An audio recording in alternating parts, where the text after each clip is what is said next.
The samurai, a name that echoes through history with images of armored warriors, razor-sharp katanas, and an unwavering code of honor. From their origins as provincial warriors to their dominance as Japan's ruling class, the story of the samurai is one of power, war, discipline, and an eventual decline that changed Japan forever. For over 700 years, the samurai shaped the destiny of Japan, serving powerful warlords, overthrowing emperors, and enforcing a rigid code of ethics known as Bushido, the way of the warrior. Their era was one of epic battles, political intrigue, betrayals, and legendary figures like Oda Nobunaga, Tokugawa Ieyasu, and Miyamoto Musashi. But as time progressed, the same discipline that made them powerful became their undoing, leading to their extinction as Japan embraced modernization in the 19th century. But who were the real samurai? Were they noble warriors fighting for honor, or ruthless enforcers of a feudal system? How did they rise from humble beginnings to dominate an entire nation? And how did their influence shape Japan, even into the modern age? In this documentary, we will explore the entire history of the samurai and feudal Japan, from their earliest battles to their final stand in the Meiji Restoration. We'll uncover their greatest victories, their bloodiest wars, and the codes they lived and died by. Join us as we journey through 1,000 years of war, honor, and transformation, discovering the true story of the samurai and the age of the shoguns. Long before the samurai became the dominant force in Japan, the land was ruled by emperors who relied on aristocrats and provincial governors to maintain control. But as the imperial court grew weaker, a new class of warriors began to rise, men who would dedicate their lives to combat, loyalty, and an unshakable code of discipline. These warriors were the samurai, and their origins can be traced back to Japan's early conflicts in the 8th and 9th centuries. Japan's early military structure was heavily influenced by China and Korea.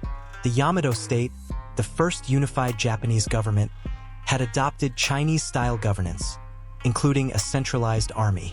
However, maintaining a standing army was costly, and by the 8th century, the imperial court began relying on regional governors and powerful landowners to enforce the law and collect taxes. This system, however, had a flaw. These local governors began amassing private armies of warriors to protect their lands, rather than serving the emperor directly. These warriors, often trained in horseback archery and swordsmanship, were the early predecessors of the samurai.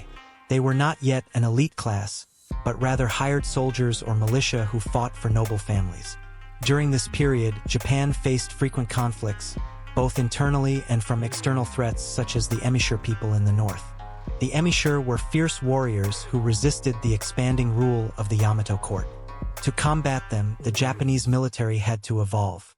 One key figure in these wars was Sakunu no Tamuramuro, a general who is often considered one of the first true samurai. He led campaigns against the Emishire in the late 8th century, using highly skilled cavalry units, a tactic that would later define samurai warfare.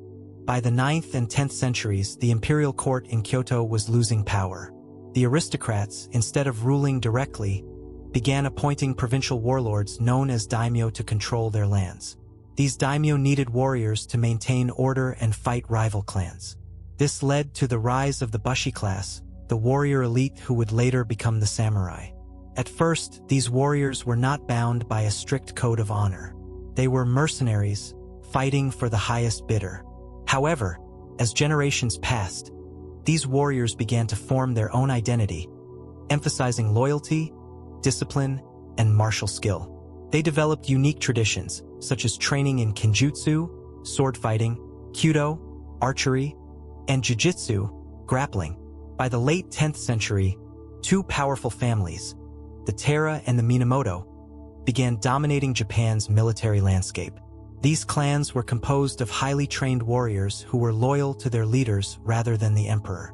The imperial court, recognizing their growing influence, often granted them official titles and lands, further strengthening their power. As these warrior clans gained power, their rivalries turned into full-scale wars. One of the earliest recorded conflicts between samurai clans was the Hagen Rebellion, 1156, where different factions of the imperial court used samurai forces to fight for control of Kyoto. This conflict demonstrated that the emperor no longer had real military power. Whoever controlled the strongest samurai armies controlled Japan. This was followed by the Heiji Rebellion, 1160. A brief but bloody conflict between the Minamoto and Taira clans. These battles were fought by small groups of highly skilled samurai, often engaging in single combat before larger clashes. It was during this time that the samurai developed their famous armor, oyoroi, and curved swords, tachi, the predecessor of the katana, making them more effective in battle. As the samurai class solidified its power, it also began developing its own unique culture and traditions. One of the key aspects was loyalty to one's lord, which would later become central to the samurai code known as Bushido. During this period, samurai were not only warriors but also administrators and scholars. They studied Chinese philosophy, Zen Buddhism, and poetry, blending martial prowess with intellectual pursuits. This balance between war and wisdom became a hallmark of samurai identity. Another crucial development was the practice of seppuku, ritual suicide, which emerged as a way for samurai to die with honor rather than surrender. This practice, while extreme, symbolized the deep commitment samurai had to their lords and their sense of duty. By the late 12th century, the Taira and Minamoto clans were engaged in an all-out war, the Genpei War, 1180 to 1185. This war would decide the fate of Japan and firmly establish the samurai as the ruling class. The conflict ended with the victory of Minamoto no Yoritomo, who would go on to create the first samurai-led government, known as the Shogunate. This marked the beginning of a new era in Japanese history, one where the emperor was reduced to a ceremonial figurehead, while the samurai, led by a shogun, controlled the nation. The warriors who once served the imperial court had now become its rulers. The birth of the samurai was not an overnight event but rather a gradual transformation that spanned centuries. What started as regional warriors hired for protection evolved into an elite warrior class that shaped the fate of Japan. Their rise was driven by the decline of imperial authority, the need for military strength, and the constant warfare that defined early Japanese history. In the next chapter, we will explore how the Genpei War led to the first shogunate and how the samurai took full control of Japan for the first time. By the late 12th century, Japan was a land divided by ambition, power struggles, and the rise of the samurai class. The imperial court in Kyoto, once the center of authority, had become weak and unable to control the growing might of regional warrior clans. Two of the most powerful samurai families, the Taira and the Minamoto, stood on the brink of war, a conflict that would shape Japan's history forever. This war, known as the Genpei War 1180 to 1185, was not just a battle for supremacy between clans. It was a war that would end the era of aristocratic rule and establish the first military government, the shogunate. At its heart was Minamoto no Yoritomo, the man who would become Japan's first shogun and solidify the samurai as the rulers of the nation. The roots of the Genpei War can be traced back to the growing tensions between the Taira and Minamoto clans. Both were descendants of the imperial family but had become powerful military houses over time. By the mid-12th century, the Taira clan, under Taira no Kayamori, had risen to dominate the imperial court.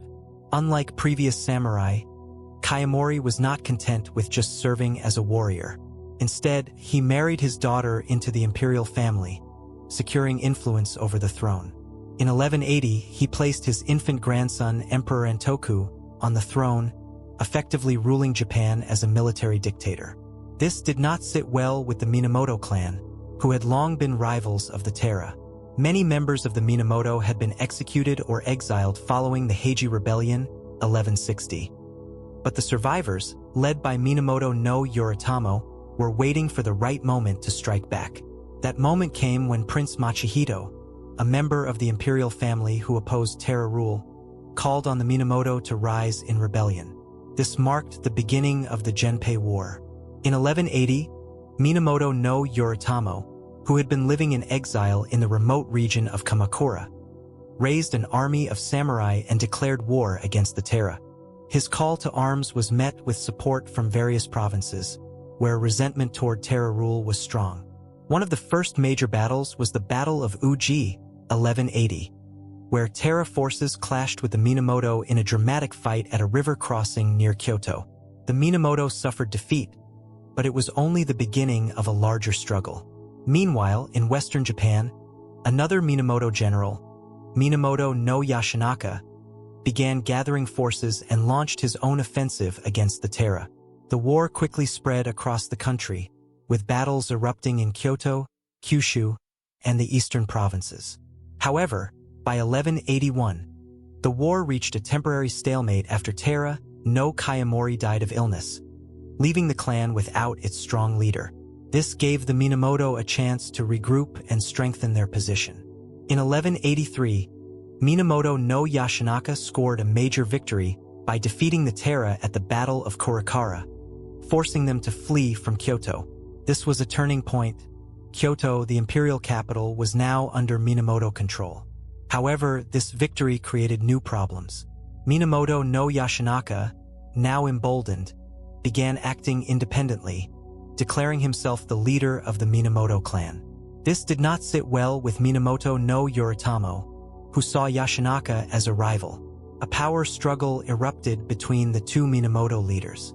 Yoritomo sent his younger brothers, Minamoto no Yoshitsune and Minamoto no Noriyori, to eliminate Yashinaka.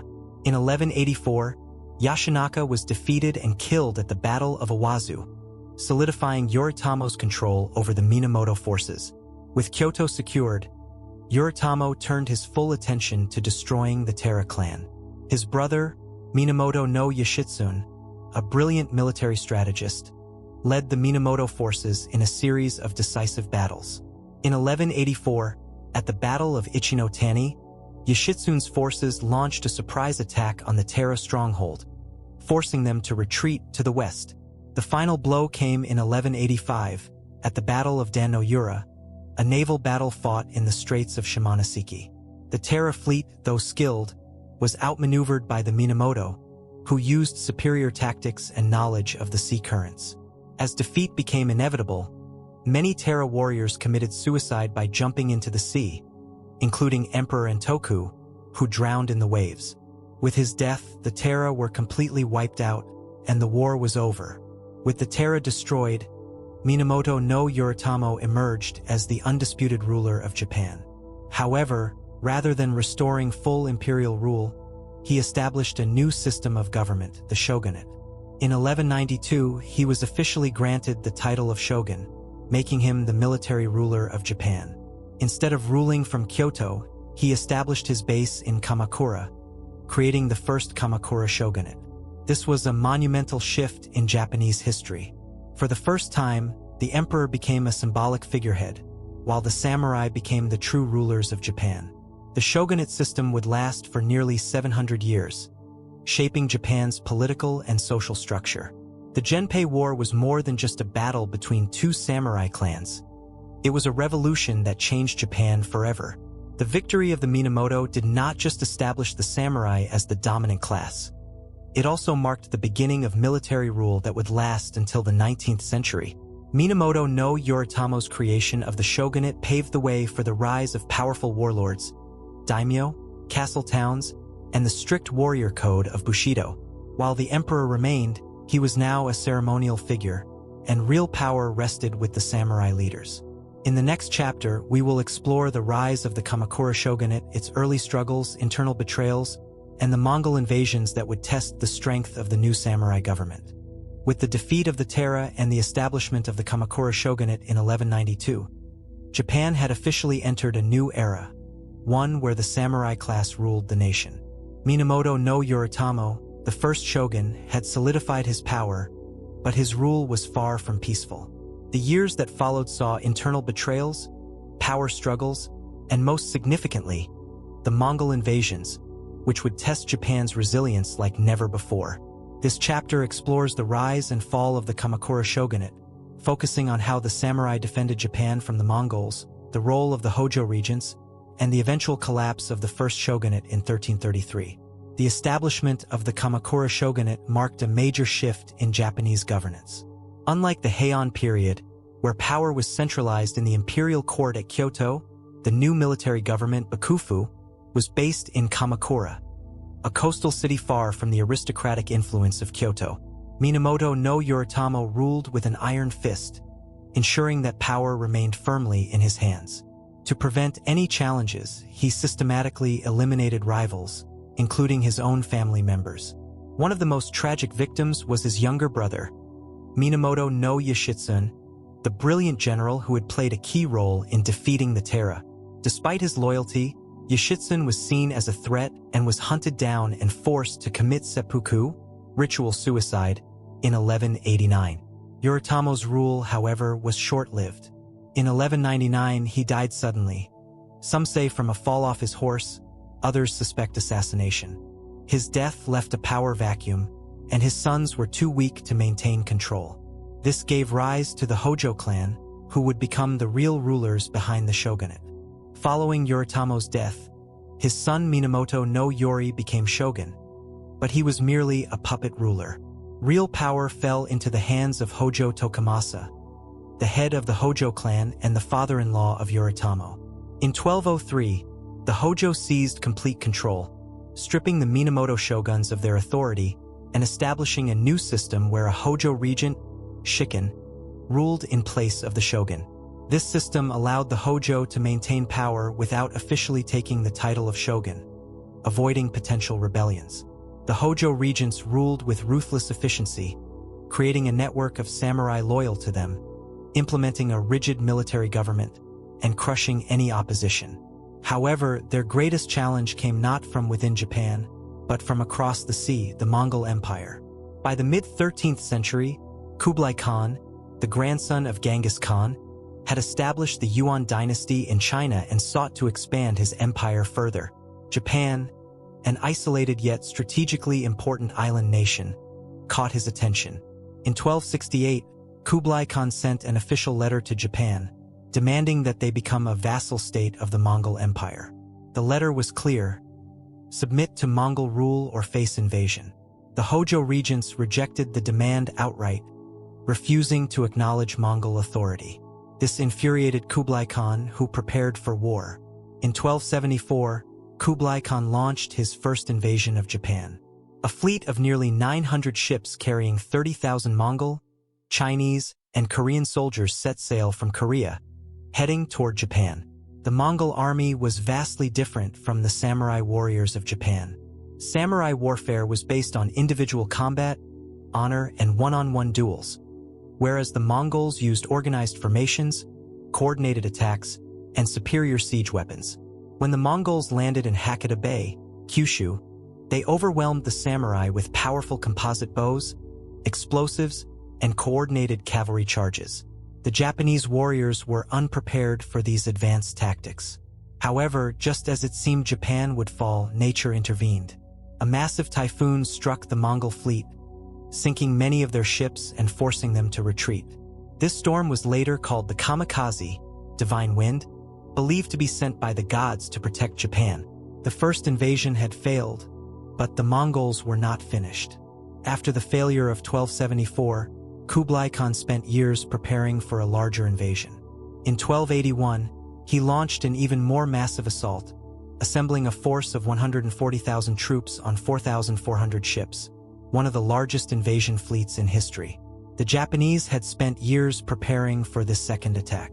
They built strong coastal defenses, including massive stone walls along Hakata Bay to prevent Mongol landings. When the Mongols arrived, they were met with fierce resistance. For weeks, intense battles raged along the coast. The Mongols struggled to break through the defenses, but their sheer numbers threatened to overwhelm the samurai. Then, once again, a powerful typhoon struck, destroying the Mongol fleet and saving Japan from conquest. This second kamikaze became a legendary event in Japanese history. The Mongols never attempted another invasion, and Japan remained independent and unconquered. Despite the victory over the Mongols, the Kamakura shogunate was greatly weakened. The cost of defense had bankrupted the government. Samurai expected to be rewarded for their service, but there was no land left to give. Discontent grew among the samurai class, who felt betrayed by the Hojo regents. Natural disasters and famines added to the suffering of the people. By the early 14th century, rebellions began to rise. The most significant was led by Emperor Go-Daigo, who sought to overthrow the samurai government and restore imperial rule. In 1333, a powerful samurai general named Ashikaga Takauji betrayed the Kamakura shogunate, switching sides to support the emperor. His forces stormed Kamakura, destroying the Hojo clan and ending the first shogunate in Japanese history. The Kamakura period was one of military dominance, foreign threats, and samurai rule. It saw the rise of the warrior class, the establishment of the first shogunate, and Japan's legendary defense against the Mongols. However, its decline showed that even the strongest regimes could fall to internal strife and rebellion. With the Kamakura shogunate gone, Japan entered a new chapter, the Muromachi period, led by the Ashikaga shogunate. This era would bring both cultural brilliance and political instability, as the country drifted toward a century of civil war. The fall of the Kamakura shogunate in 1333 left Japan in turmoil. The samurai class had overthrown the ruling Hojo regents, but the country was far from stable. A new power struggle emerged between Emperor Go-Daigo and the very warriors who had helped him regain the throne. From this chaos, Ashikaga Takauji, a former loyalist of the emperor, rose to seize control and establish the Ashikaga shogunate in 1336. Unlike the Kamakura shogunate, which had a firm grip on power, the Ashikaga shogunate was fragile and decentralized.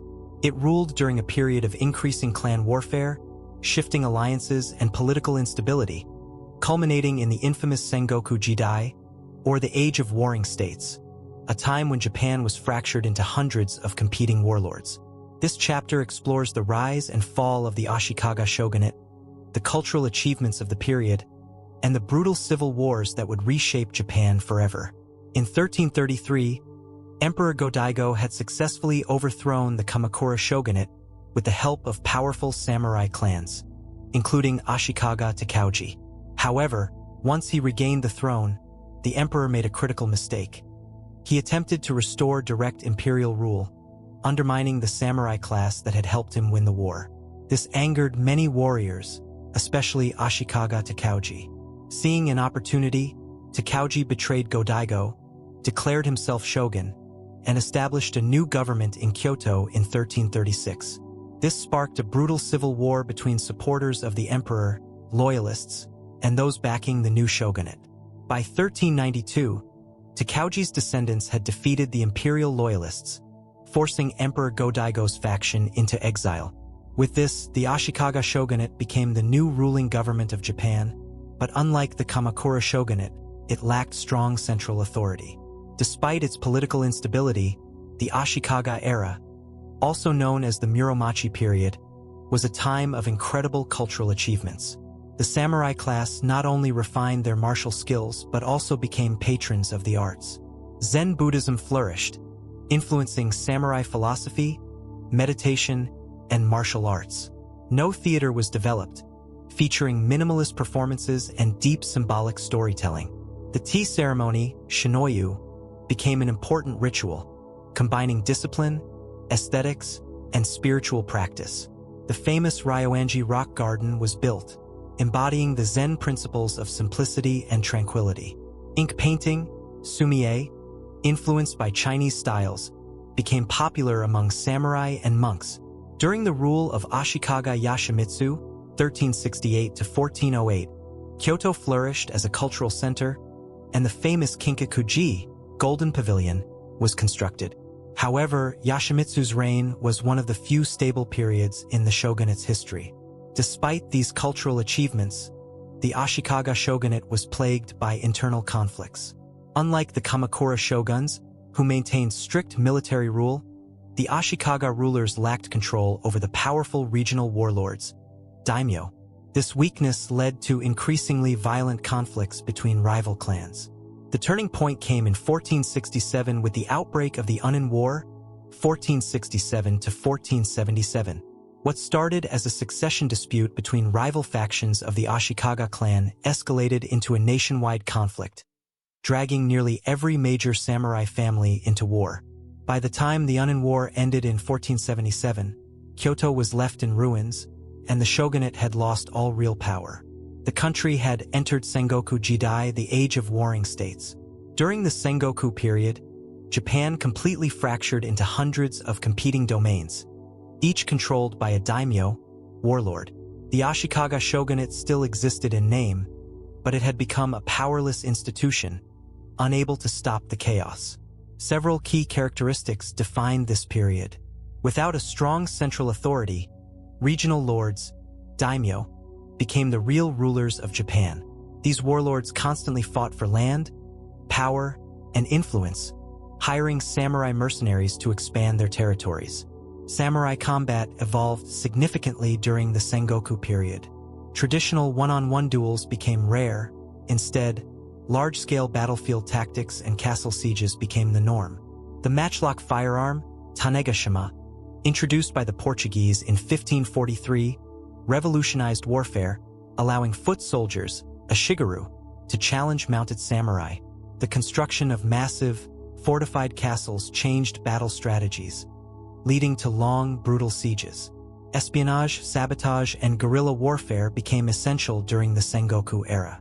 The Iga and Koga clans, famous for their ninja warriors, were frequently hired by daimyo to assassinate rivals, gather intelligence, or disrupt enemy supply lines.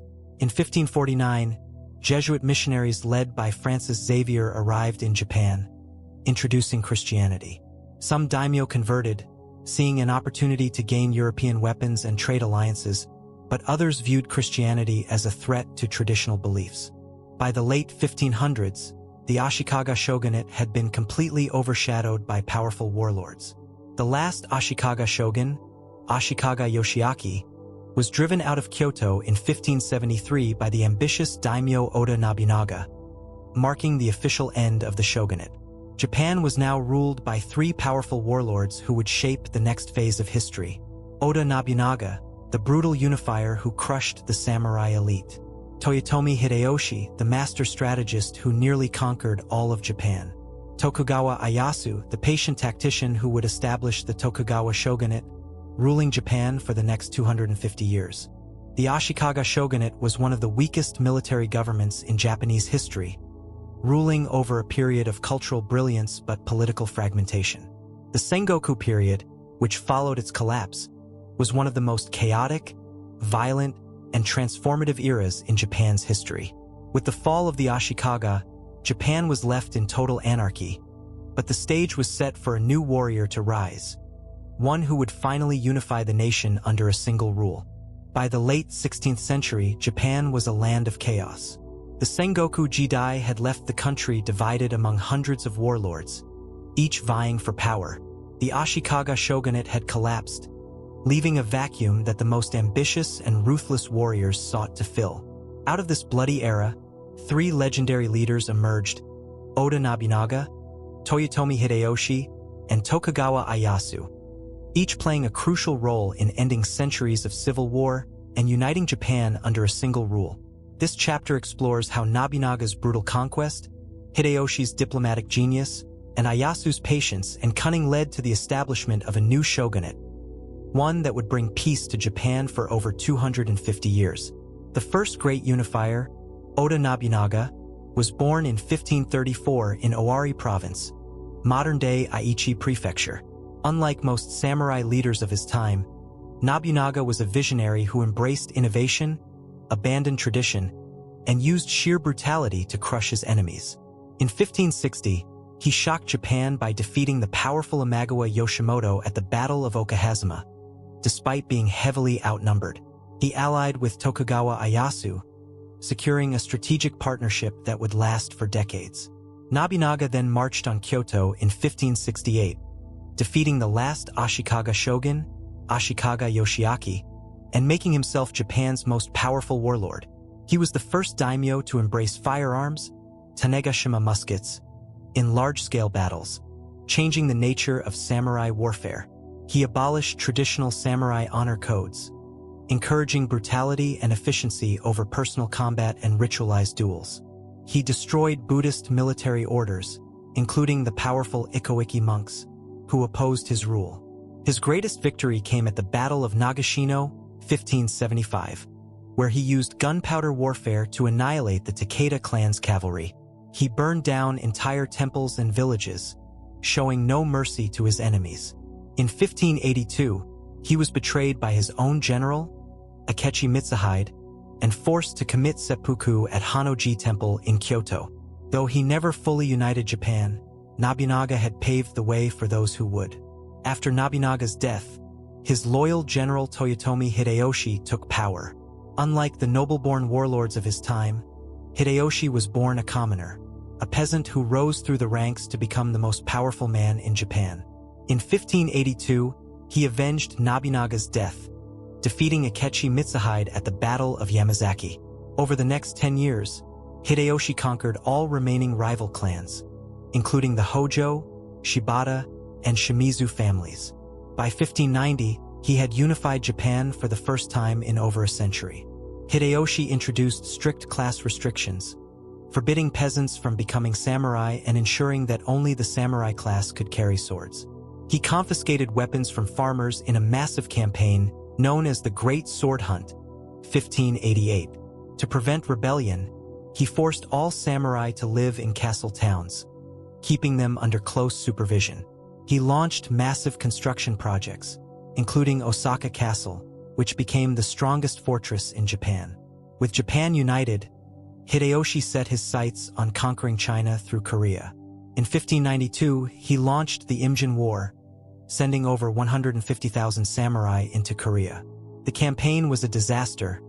Korean turtle ships and Ming reinforcements from China inflicted heavy losses on the Japanese. Hideyoshi's second invasion in 1597 also failed miserably, and with his death in 1598, Japan withdrew completely.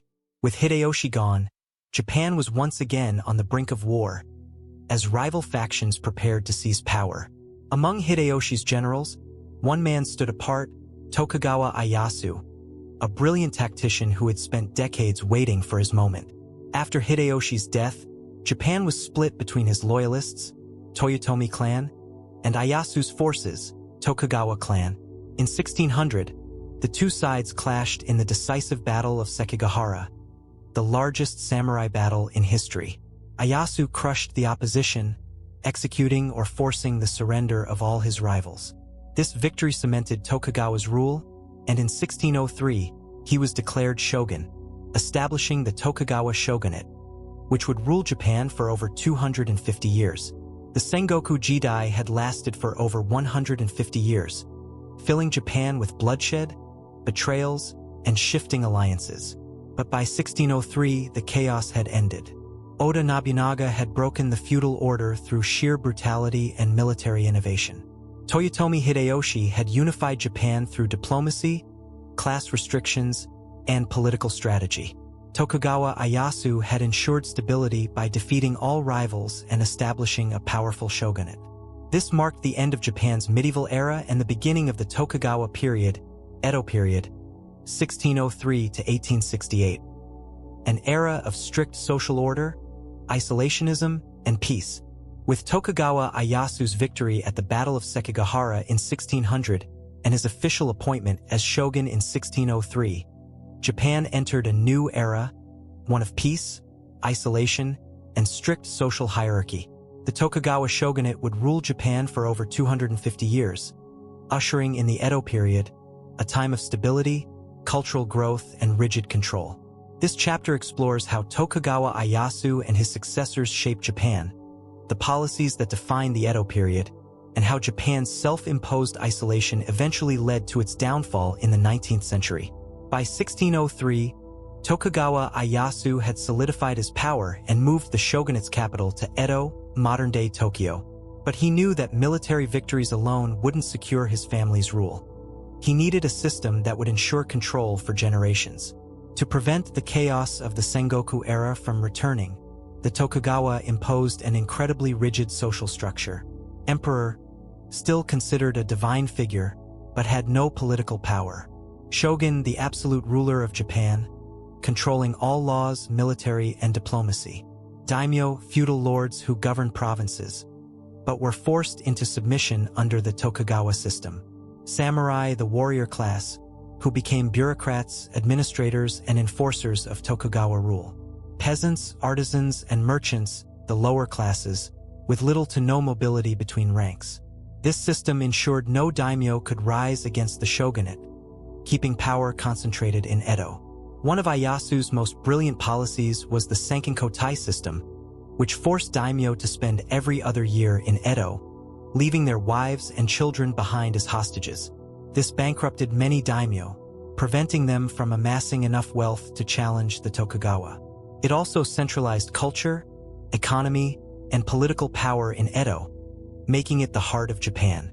Ieyasu abdicated in 1605, passing power to his son Tokugawa Hidetada, but remained the real ruler until his death in 1616. Once Ieyasu was gone, the Tokugawa shoguns continued his strict policies, ensuring that Japan remained peaceful but stagnant. One of the most defining aspects of the Edo period was Sakoku, Japan's policy of complete isolation from the outside world. In 1639, the Tokugawa banned all foreign trade except with the Dutch, Chinese, and Koreans, restricting them to the small island of Dejima in Nagasaki. Christianity was outlawed, and Japanese citizens were forbidden from traveling abroad. Foreigners caught in Japan were executed, ensuring no Western influence could disrupt Japanese society. This policy kept Japan free from Western colonization but also froze technological and military development, making it vulnerable in the 19th century. Despite its military stagnation, the Edo period was a golden age for art, literature, and commerce. Kabuki theater and woodblock printing, ukiyo-e, flourished, shaping Japanese culture. The merchant class, despite being low in status, became wealthy and powerful, leading to a booming economy. Cities like Edo, Kyoto, and Osaka became centers of trade and entertainment, with a thriving geisha and tea house culture. Though the Tokugawa kept Japan stable, their rigid system had weaknesses. With no wars to fight, samurai became bureaucrats and administrators instead of warriors. Many fell into financial ruin, relying on government stipends that became smaller over time. The merchant class, once seen as inferior, became richer than the samurai, creating social tensions. High taxes and famines led to frequent peasant uprisings in the 18th and 19th centuries. The government's failure to reform weakened public trust in the Tokugawa. Despite Japan's strict isolation policy, the outside world was changing rapidly. In 1853, American Commodore Matthew Perry arrived in Edo Bay with black ships, demanding that Japan open its borders to trade. The Tokugawa, unable to match Western military technology, had no choice but to comply, leading to the opening of Japan in 1854. This moment marked the beginning of the end for the Tokugawa shogunate. For over 250 years, the Tokugawa shogunate maintained order, keeping Japan free from war and foreign invasion. But their rigid, isolationist policies also left Japan unprepared for the modern world. While the Edo period saw cultural and economic prosperity, it also froze Japan in time, making it vulnerable to foreign influence. The decline of the samurai class, economic struggles, and the arrival of the West would soon bring an end to the shogunate. In the next chapter, we explore the downfall of the Tokugawa shogunate and the rise of Imperial Japan, setting the stage for Japan's dramatic transformation in the Meiji Restoration. For more than 2 centuries, Japan remained locked in a state of isolation, its people bound by the rigid social order imposed by the Tokugawa shogunate. Peace and stability had been maintained, but at a cost. Japan had fallen behind the rapidly advancing Western world. The samurai, once the feared warrior class, had become little more than bureaucrats, while the merchant class, despite its economic influence, remained socially inferior. The balance of power that had kept the Tokugawa in control for over 250 years was beginning to shift. But nothing would shake Japan more than the arrival of 4 American warships in Edo Bay on a summer day in 1853. The fleet was commanded by Commodore Matthew Perry, a determined naval officer sent by the United States to demand that Japan open its ports to foreign trade. Unlike the Dutch, who had been confined to a small artificial island in Nagasaki for limited trade, Perry wanted unrestricted access, and he was willing to use force to get it. When the black, steam-powered ships emerged on the horizon, their towering smokestacks spewing thick clouds into the sky, the people of Edo were terrified. They had never seen anything like it. The Japanese called them Kurofune, the black ships. The Tokugawa officials, unprepared for such an encounter, scrambled to respond. They knew they could not match the Americans in military strength. Perry, understanding their hesitation, used intimidation as his weapon. He presented a letter from U.S. President Millard Fillmore, demanding that Japan open itself to trade. Then, rather than waiting for an answer, he left, warning that he would return with an even larger fleet. The shogunate was left in turmoil. They had two choices: resist and risk destruction, or submit and face humiliation. When Perry returned in 1854 with an even more formidable fleet, the Tokugawa had little choice but to negotiate. The result was the Treaty of Kanagawa, which forced Japan to open 2 ports to American ships, provide provisions for sailors, and guarantee humane treatment of shipwrecked Americans. This agreement, though seemingly small, shattered Japan's policy of isolation and signaled the beginning of foreign influence. Soon, other Western powers, including Britain, France, and Russia, followed, demanding their own treaties. Japan was no longer in control of its own destiny. The samurai, once loyal to the Tokugawa, were enraged. To them, the shogunate had failed in its most important duty, protecting Japan from foreign threats. Anti-Tokugawa sentiment spread like wildfire, particularly in the domains of Choshu and Satsuma, 2 powerful provinces in the south. Their leaders saw the shogunate's weakness as an opportunity. They began to secretly form alliances, gathering support to overthrow the Tokugawa and restore power to the emperor, who had long been a mere figurehead in Kyoto. By the early 1860s, the Tokugawa shogunate was facing opposition on multiple fronts. The economy, strained by years of stagnation and unequal treaties with Western nations, was in decline. Famine and increased taxation led to widespread peasant unrest. Samurai, who had once been the backbone of Japan's military, were now financially struggling, forced to take menial jobs to survive. At the same time, foreign presence in Japan continued to grow, further stoking nationalist resentment. In 1866, a turning point arrived. The daimyo of Choshu and Satsuma formed a secret alliance with a single goal: to overthrow the Tokugawa. They found an ally in the young Emperor Meiji, who, though still largely symbolic, was gaining recognition as the rightful leader of Japan. The movement, known as the Meiji Restoration, sought to dismantle the old feudal system and modernize Japan before it was swallowed by Western imperialism. The final blow to the Tokugawa came in 1867. Shogun Tokugawa Yoshinobu, realizing that resistance was futile, made a desperate attempt to negotiate. He offered to step down voluntarily, hoping to retain some form of Tokugawa influence in the new government. But the opposition saw through his plan. Instead of accepting his terms, they demanded the complete abolition of the shogunate. When Yoshinobu resisted, the Satsuma and Choshu forces declared war. The conflict, known as the Boshin War, erupted in early 1868. Tokugawa loyalists, though still powerful, were outnumbered and outmaneuvered. The imperial forces, equipped with modern weapons supplied by the West, swiftly defeated the shogunate's army in a series of battles. The decisive moment came when the imperial forces marched into Edo, the Tokugawa stronghold. Rather than allowing the city to be destroyed, Yoshinobu surrendered. The Tokugawa shogunate, which had ruled Japan for over 2.5 centuries, was officially dissolved. With the fall of the Tokugawa, the emperor was restored to power, marking the beginning of the Meiji era. Emperor Meiji, still a teenager, became the symbol of a new Japan, a country no longer bound by feudal traditions but ready to embrace modernization. Over the next few years, sweeping reforms would take place. The feudal domains were abolished, the samurai class was dismantled, and Japan rapidly industrialized, adopting Western technology, military tactics, and political structures. The country that had once isolated itself from the world was now determined to catch up. The Tokugawa's fall was the end of one era and the beginning of another. The samurai, once the ruling class, faded into history. The emperor, long a powerless figure, became the face of a rapidly modernizing nation. Japan, once stuck in the past, was now on a path that would transform it into a world power. But this transformation would not come without consequences. In the next chapter, we will explore how the newly restored imperial government faced the monumental task of modernizing Japan while maintaining its own national identity. The fall of the Tokugawa shogunate in 1868 marked a dramatic turning point in Japanese history. After more than 2.5 centuries of rule by the shoguns, Japan had restored its emperor to power. But the Meiji Restoration was not just about bringing back imperial rule, it was about survival.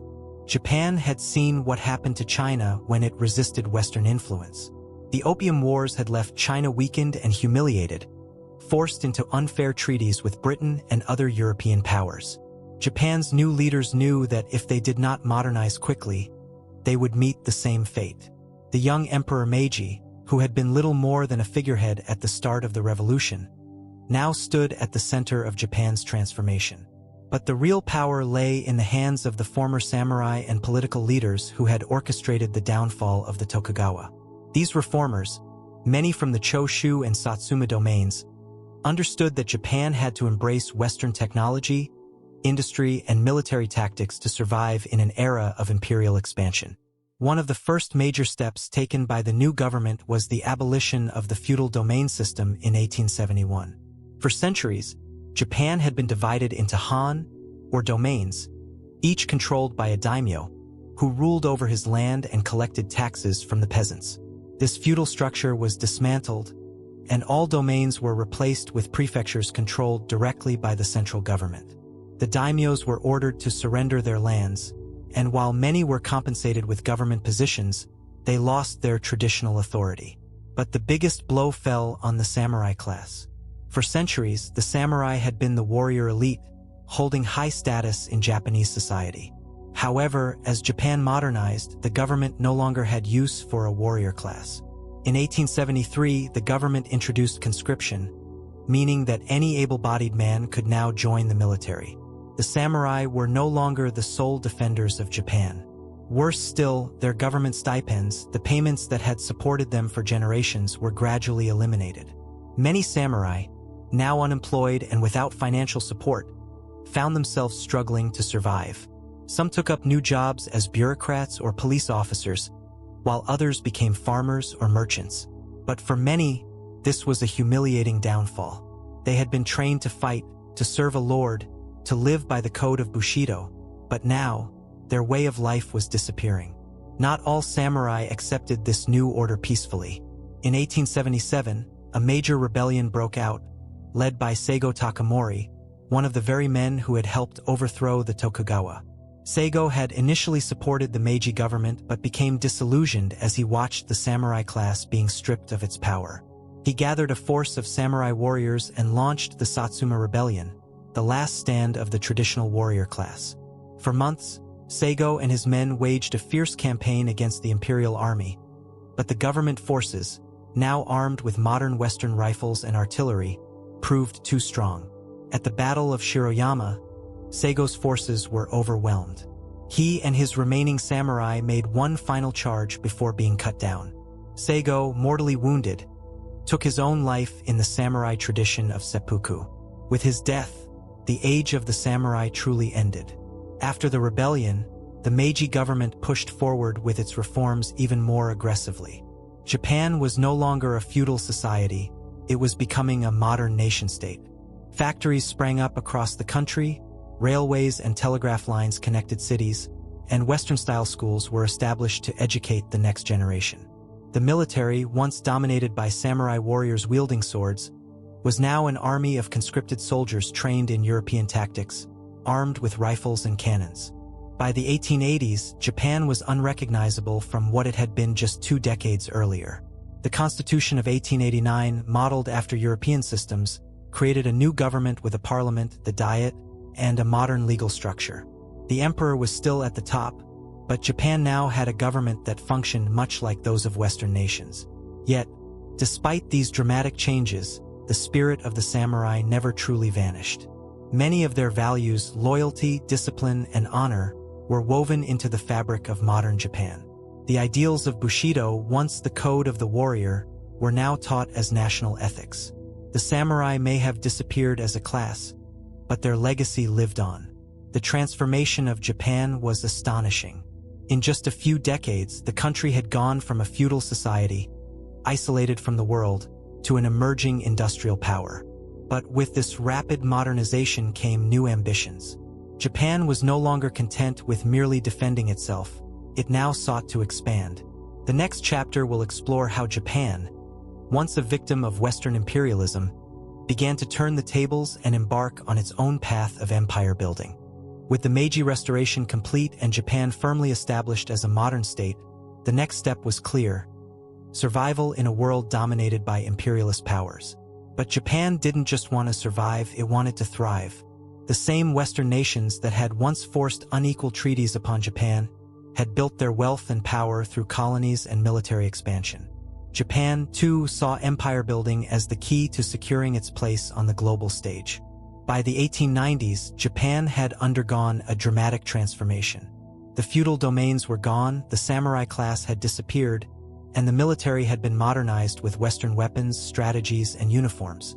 The country was now ruled by a centralized government under Emperor Meiji, supported by a constitution and a parliamentary system. Japan had become a constitutional monarchy, but its ambitions were far from democratic. The first test of Japan's new military strength came in 1894, with the First Sino-Japanese War. For centuries, China had been the dominant power in East Asia, and Korea had long been a tributary state under Chinese influence. But Japan, now an industrial power, saw Korea as an essential strategic foothold. The Korean peninsula was not only close to Japan but also rich in resources, making it a valuable target. Tensions between Japan and China erupted when both countries sent troops to Korea to suppress a local uprising. What followed was a short but decisive war. Japan's modern navy and army, equipped with advanced rifles, artillery, and warships, easily outmatched China's outdated forces. In just 7 months, Japan crushed China, capturing key territories, including Taiwan and the Liaodong Peninsula in Manchuria. The war ended in 1895 with the Treaty of Shimonoseki, in which China was forced to recognize Korea as independent and cede Taiwan to Japan. This victory shocked the world. A once isolated Asian nation had defeated China, the oldest and most powerful civilization in East Asia. But Japan's ambitions didn't stop there. The Western powers, particularly Russia, saw Japan's growing strength as a threat. Fearing that Japan would gain too much influence in Manchuria, Russia, Germany, and France pressured Japan to give up its claim to the Liaodong Peninsula. This was known as the Triple Intervention, and though Japan reluctantly agreed, the humiliation fueled its determination for revenge. In the years that followed, Japan focused on expanding its military even further. The government poured resources into the Imperial Japanese Navy, building battleships and cruisers modeled after the British Royal Navy. At the same time, the army continued training under German advisors, adopting the latest European warfare tactics. By the early 1900s, Japan's eyes turned toward a new rival, Russia. The Russian Empire had been expanding into East Asia, establishing control over Port Arthur, now Lashunkou in China, and building the Trans-Siberian Railway to increase its influence in the region. Japan saw this as a direct threat to its security and ambitions. Tensions boiled over in 1904, when Japan launched a surprise naval attack on the Russian fleet at Port Arthur. This marked the beginning of the Russo-Japanese War, one of the most significant conflicts of the early 20th century. Western powers expected Russia to win easily. After all, it was a European empire with vast resources. But they underestimated Japan's military might. The war was brutal. Japan's navy dominated the seas, sinking Russian warships and cutting off supply lines. On land, Japanese forces launched fierce assaults on Russian positions in Manchuria. The decisive battle came in 1905 at the Battle of Mukden, where Japan's army inflicted heavy losses on the Russians, forcing them to retreat. The final blow came at sea. In the Battle of Tsushima, Japan's navy, led by Admiral Togo Hihikairo, annihilated the Russian Baltic Fleet. It was one of the most stunning naval victories in history. Russia, humiliated and weakened, was forced to negotiate peace. The war ended with the Treaty of Portsmouth, brokered by U.S. President Theodore Roosevelt. Japan emerged victorious, gaining control over Korea, southern Sakhalin, and dominance over Manchuria. For the first time, an Asian power had defeated a European empire. The world took notice. Japan was no longer just a small island nation. It was now a major player in global politics. The victory over Russia cemented Japan's status as a rising power, and in 1910, Japan formally annexed Korea, making it a Japanese colony. With its newfound power, Japan became increasingly nationalistic. The government promoted Bushido ideals, emphasizing loyalty, sacrifice, and military strength. Schools taught that Japan was destined for greatness, and its people were encouraged to support further expansion. The military, now a dominant force in politics, saw empire building as Japan's path to securing its future. As Emperor Meiji's reign came to an end in 1912, Japan had completely transformed. It had gone from an isolated feudal society to an industrial empire with a modern military, colonies, and global influence. But with power came new challenges. Japan's ambitions would soon bring it into even greater conflicts, ones that would shape the course of the 20th century. The next chapter will explore how Japan entered World War I, expanded its empire even further, and laid the groundwork for future conflicts that would eventually lead to its greatest challenge, World War II. As the 20th century progressed, Japan stood at the crossroads of ambition and responsibility. The victories over China and Russia had propelled it into the ranks of global powers, but maintaining that status required careful maneuvering. The world was changing rapidly, and soon, Japan would find itself entangled in a conflict that reshaped the global order, World War I. When the Great War erupted in 1914, Japan saw an opportunity. Unlike the European nations locked in bitter trench warfare, Japan was far from the main battlefronts and had little to lose. As a member of the Anglo-Japanese alliance, Japan declared war on Germany in August 1914, using the conflict as a justification to expand its influence in China and the Pacific. Japan's role in World War I was largely naval and territorial. The Imperial Japanese Navy quickly moved to seize German-held territories in China's Shandong Peninsula and the Marshall, Caroline, and Mariana Islands in the Pacific. In just a few months, Japan had taken over German possessions with minimal resistance. While European powers were bogged down in brutal trench warfare, Japan faced little opposition in Asia. It used this moment to solidify its position in China, issuing the controversial 21 demands to the Chinese government in 1915. These demands sought to increase Japanese control over Manchuria, Inner Mongolia, and key Chinese industries. China, already weakened by internal struggles, had little choice but to comply with many of Japan's demands, though it deeply resented this intrusion. Japan's opportunism paid off. When the war ended in 1918, Japan emerged stronger and more influential than ever. At the Versailles Peace Conference in 1919, Japan was recognized as a victorious power and secured a permanent seat in the League of Nations. It also gained control over the former German Pacific Islands, officially expanding its empire. However, Japan's growing ambitions did not go unnoticed. The Western powers, particularly the United States and Britain, grew wary of Japan's influence in China and the Pacific. In the Washington Naval Conference of 1921-22, Japan was forced to agree to naval limitations, restricting its fleet size compared to the US and Britain. While this was meant to maintain peace, it planted seeds of resentment in Japan's military circles, many of whom saw it as an insult to Japan's rising power. The 1920s were a period of both progress and turbulence for Japan. The nation had become the strongest industrial power in Asia, producing ships, steel, and automobiles at an unprecedented rate. Tokyo, Osaka, and Yokohama became bustling modern cities, filled with Western-style architecture, jazz clubs, and cinemas. Japan was embracing modernity, but beneath the surface, tensions were brewing. The country was hit hard by the Great Kanto earthquake of 1923, which devastated Tokyo and Yokohama, killing over 140,000 people. The destruction worsened Japan's already fragile economy, leading to inflation and mass unemployment.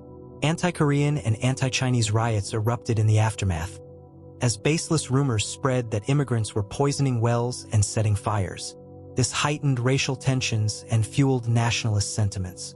During this period, the Japanese government became increasingly unstable. Political corruption was rampant, and the democratic institutions established during the Meiji era were struggling. The military, growing frustrated with the civilian government's inability to control economic and political crises, began asserting more influence over state affairs. Radical nationalist groups, believing Japan was destined for global dominance, gained support among young military officers. Japan also faced economic struggles during the Great Depression of 1929. The collapse of global markets led to mass layoffs, declining exports, and social unrest. Many in Japan blamed Western economic policies for their suffering, strengthening the belief that Japan needed to expand its empire to secure resources and markets. By the early 1930s, Japan was at a turning point. With economic instability at home and increasing nationalist fervor, the military sought to take decisive action. Their target was Manchuria, a vast region in northeastern China rich in coal, iron, and fertile land, resources Japan desperately needed to sustain its growing empire. In 1931, a dramatic event unfolded. The Mukden Incident, a staged attack on a Japanese railway line in Manchuria, was used as a pretext for military intervention. Claiming that Chinese forces had sabotaged their infrastructure, Japan's Guandong Army launched a full-scale invasion, swiftly capturing Manchuria. Within months, Japan established the puppet state of Manchukuo, installing Pu Yi, the last emperor of China's Qing dynasty, as its ruler. The invasion of Manchuria marked a turning point in Japan's foreign policy. The international community, led by the League of Nations, condemned Japan's aggression. In response, Japan simply withdrew from the League of Nations in 1933, effectively rejecting international diplomacy. From this moment on, Japan's path became clear: expansion through military force, regardless of global opposition. The conquest of Manchuria was just the beginning. Japan's leaders, emboldened by their success, looked further south into China and beyond. The world was on the brink of another global conflict, and Japan was preparing to take center stage. The next chapter will explore Japan's full-scale invasion of China, its brutal military campaigns, and the road to World War II, a conflict that would define Japan's future for generations. As Japan tightened its grip on Manchuria in the early 1930s, the nation's militaristic ambitions only grew stronger. The League of Nations' condemnation of the Manchurian invasion had done little to deter Japan's expansionist policies. Instead, Japan's leaders, particularly the military elite, became convinced that further conquest was necessary to secure their empire's future. By 1937, Japan was fully committed to a path of war, leading to one of the most devastating conflicts in Asian history, the Second Sino-Japanese War. The tension between Japan and China had been escalating for years, but the official outbreak of war came on July 7, 1937, near the Marco Polo Bridge, just outside Beijing.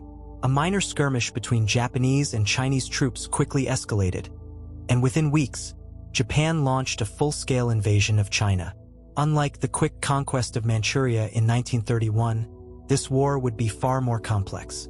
China was vast, and while it was politically fractured, its people were determined to resist Japanese aggression. The Chinese nationalist leader, Chiang Kai-shek, rallied the nation, despite internal conflicts with the communist faction led by Mao Zedong. As Japanese forces advanced deeper into China, they launched a brutal campaign of destruction. By December 1937, they captured Nanjing, then the capital of China. What followed remains one of the most horrifying atrocities of the 20th century: the Nanjing Massacre. For over 6 weeks, Japanese soldiers committed widespread murder, rape, and destruction. Conservative estimates suggest 200,000 to 300,000 civilians and prisoners of war were killed, while tens of thousands of women were raped, tortured, and murdered. The city was left in ruins, a stark symbol of Japan's ruthless approach to warfare. The international community was horrified, but Japan faced little direct intervention from Western powers. The world was still focused on the growing tensions in Europe, where Nazi Germany and Fascist Italy were beginning their own aggressive expansions. As the war in China raged on, Japan's leaders formulated a new vision for Asia, one in which Japan would be the dominant power, freeing the region from Western colonial rule. They called this idea the Greater East Asia Co-Prosperity Sphere, presenting it as a movement for Asian liberation. In reality, it was a justification for imperial expansion. Japan sought to dominate China, Southeast Asia, and the Pacific, securing access to raw materials like rubber, oil, and metals to fuel its war machine. However, Japan's brutal occupation policies in China and other territories created widespread resistance. Guerrilla warfare, led by Chinese communist and nationalist forces, drained Japanese resources and manpower. Japan's war in China led to increasing tensions with Western powers, particularly the United States. The U.S. had economic interests in China and strongly opposed Japanese aggression.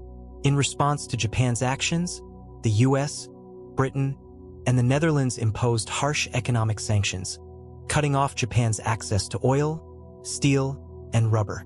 These sanctions crippled Japan's economy and military operations. Without access to foreign oil, Japan's war machine would grind to a halt within months. The military government, led by Prime Minister Hideki Tojo, saw only one option: confrontation with the West. Japan now stood on the edge of an even greater war, one that would soon engulf the world. With dwindling resources and an increasingly aggressive stance, Japan prepared for a bold and devastating strike that would change history forever: the attack on Pearl Harbor.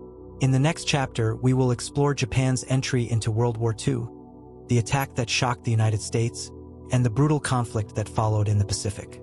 By late 1941, Japan faced a critical choice: either abandon its territorial ambitions due to Western economic sanctions or take drastic military action. The nation's leaders, driven by a combination of nationalism, militarism, and desperation, chose the latter. What followed was a violent and relentless war across the Pacific, pitting Japan against the United States and its allies in one of the most brutal conflicts in history. At dawn on December 7, 1941, Japan launched a surprise attack on Pearl Harbor, Hawaii.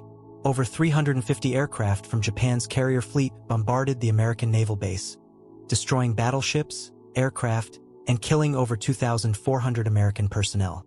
The attack aimed to cripple the U.S. Pacific Fleet, giving Japan free rein to expand its empire across Southeast Asia.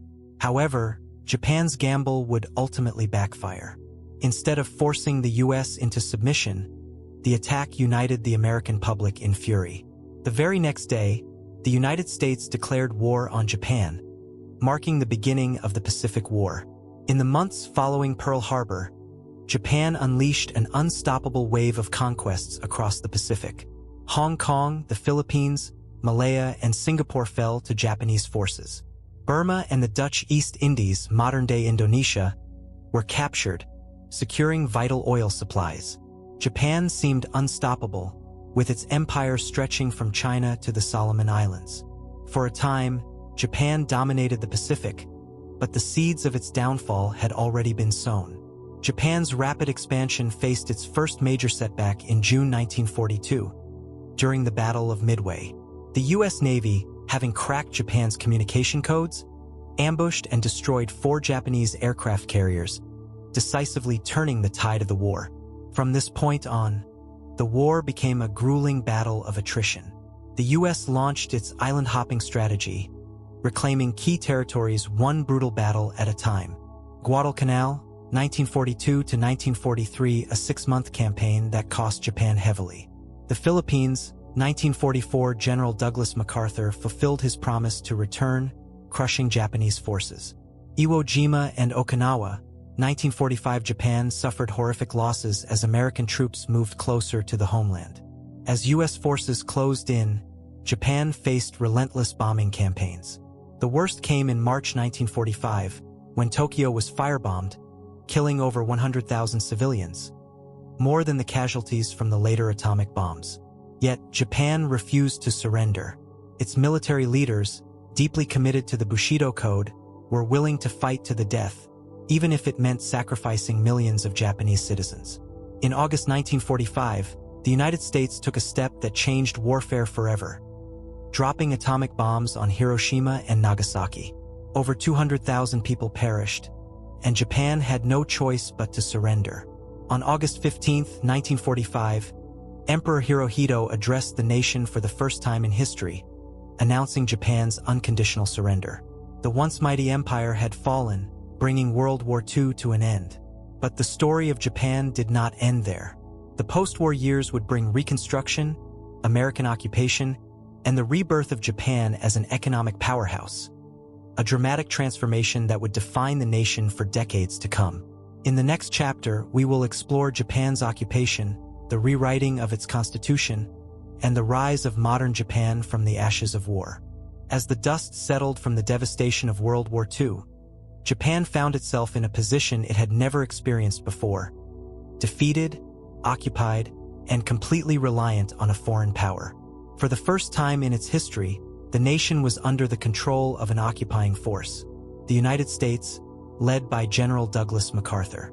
The American occupation from 1945 to 1952 would reshape Japan politically, economically, and socially, turning it from a militaristic empire into a peaceful democracy. The war had left Japan in ruins. Bombing campaigns, including the atomic bombings of Hiroshima and Nagasaki, had reduced major cities to ashes. Millions were homeless, food supplies were scarce, and the economy had collapsed. In many areas, basic necessities like rice and clean water were hard to find. Japanese soldiers, many of whom had fought to the brink of death in the name of the emperor, returned to a homeland that no longer existed as they knew it. The imperialist government was dismantled, and the ideology that had driven Japan to war was now being erased under American guidance. General Douglas MacArthur, the supreme commander of the Allied powers, took control of Japan's political and social restructuring. His mission was clear: to rebuild Japan as a peaceful, democratic nation that would never again threaten world peace.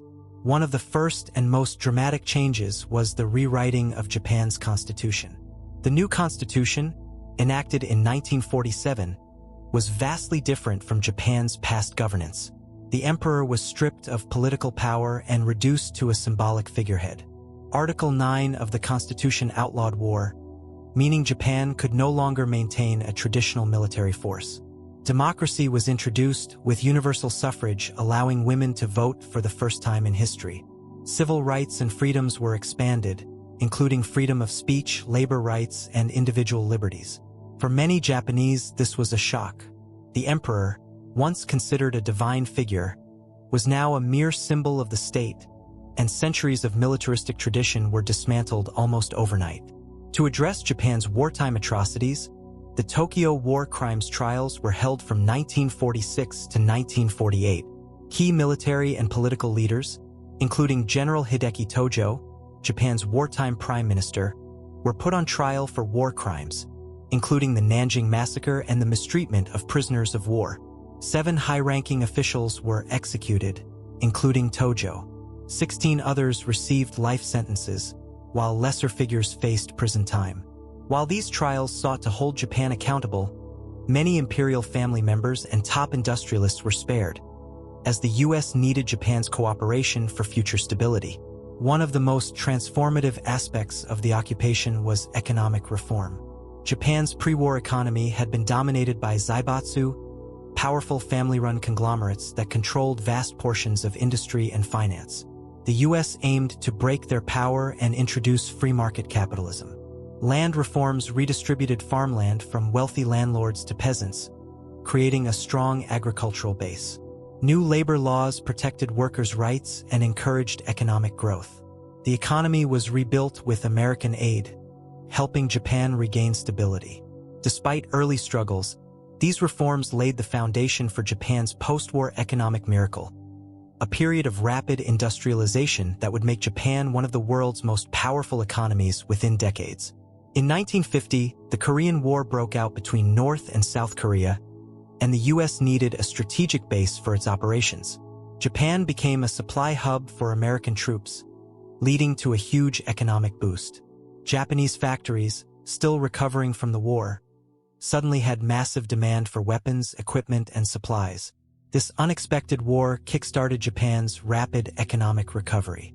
By the time the American occupation ended in 1952, Japan had transformed from a shattered empire into a peaceful, stable, and growing nation. It was no longer a military power, but its future was bright in a new way, through economic strength and technological innovation. In the next chapter, we will explore Japan's rapid rise as an economic superpower, the emergence of companies like Sony and Toyota, and how Japan went from war-torn ruins to global dominance in just a few decades. With the end of the American occupation in 1952, Japan was once again an independent nation. However, it was no longer an empire driven by military conquest. Instead, Japan embarked on a new path, one of economic dominance and technological innovation. Over the next few decades, Japan would transform itself from a war-ravaged country into one of the world's most powerful economies. This era, often referred to as Japan's economic miracle, saw the rise of major corporations, groundbreaking technology, and a new global identity. Although Japan regained its sovereignty, it remained closely tied to the United States. During the Cold War, the U.S. viewed Japan as a crucial ally in the fight against communism, particularly against the influence of the Soviet Union and Communist China. In 1951, Japan signed the U.S.-Japan Security Treaty, allowing American troops to remain stationed in Japan to defend against external threats. The U.S. provided financial aid and trade advantages, helping Japan's economy recover. Japan focused on economic expansion instead of military buildup, since its new constitution prohibited offensive warfare. With defense spending minimal, Japan could channel resources into industries like manufacturing, electronics, and automobiles, setting the stage for its economic boom. Throughout the 1950s and 1960s, Japan's economy grew at an unprecedented rate, averaging 10% annual GDP growth. This rapid expansion was driven by government planning, investment in technology, and an intense work culture. Several key industries became the backbone of Japan's economic power. Automobiles. Toyota, Honda, and Nissan revolutionized the global car market with fuel-efficient, high-quality vehicles. Electronics. Sony, Panasonic, and Sharp became pioneers in televisions, radios, and later, computers and gaming consoles. Shipbuilding and steel. Japan became the world leader in ship production and high-grade steel manufacturing. This boom led to rising incomes, urbanization, and a thriving middle class, changing Japanese society forever. In 1964, Japan hosted the Tokyo Olympics, a symbolic moment that showcased its recovery and modernization. Just 2 decades after its defeat in World War II, Japan was now seen as a prosperous, technologically advanced nation.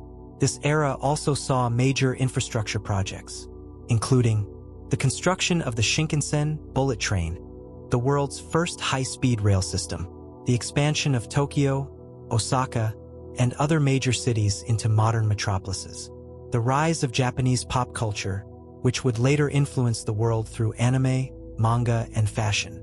By the 1970s, Japan's economy was still growing but faced new challenges. The 1973 oil crisis. Since Japan relied heavily on imported oil, rising prices caused economic slowdowns. Trade tensions with the U.S.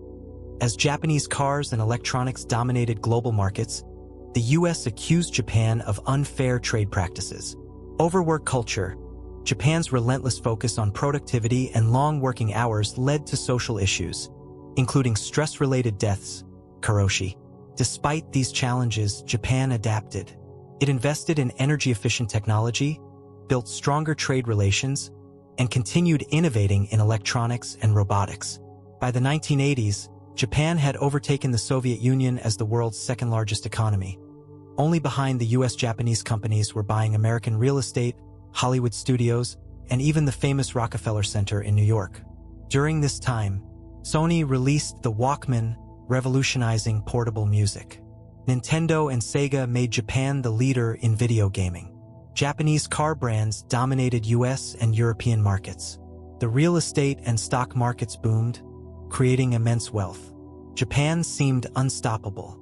But, as history has shown time and time again, economic bubbles always burst.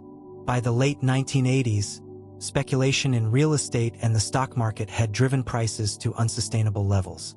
The Japanese government tried to slow the overheating economy by raising interest rates, but this led to a market crash in 1990. Property values plummeted, some by over 60% in a few years. Banks were left with bad loans, causing a financial crisis. The Japanese economy stagnated, leading to what would become the lost decades. While Japan remained a major economic power, the unstoppable growth of the post-war years was over. In the next chapter, we'll explore Japan's lost decades, its struggle to recover from economic stagnation, and how it adapted to a new world dominated by China and the US. As the 1980s came to a close, Japan stood at the height of its economic power. It was the second largest economy in the world. Its corporations dominated global markets, and its people enjoyed an unprecedented standard of living. But as history had proven time and time again, prosperity often breeds overconfidence. The economic bubble that had fueled Japan's rapid expansion was about to burst, and when it did, it would drag the country into a prolonged period of stagnation known as the Lost Decades. The 1980s had been a golden age for Japan's economy, but beneath the surface, a dangerous financial bubble was growing. Fueled by cheap credit and speculative investments, Japanese companies and individuals poured money into stocks and real estate, driving prices to absurd levels. At its peak, the total value of Japanese real estate was estimated to be 4 times that of the entire US. The land beneath the Imperial Palace in Tokyo was reportedly worth more than the entire state of California. The Nikkei stock index had soared to a record 38,957 points by the end of 1989.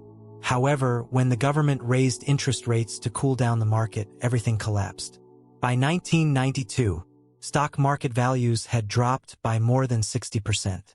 Real estate prices plummeted, leaving banks with trillions of yen in bad loans. Businesses went bankrupt, unemployment rose, and consumer confidence crashed. What followed was an economic nightmare that Japan struggled to escape for decades. The 1990s were a painful era of economic stagnation. Growth slowed to near zero, and for the first time since World War II, Japan faced deflation.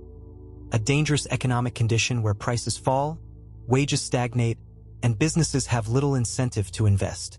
Despite multiple attempts by the government and the Bank of Japan to revive growth through stimulus spending and monetary easing, the economy remained stuck in a cycle of slow growth, debt, and low consumer confidence. Meanwhile, other major changes were taking place. The aging population crisis.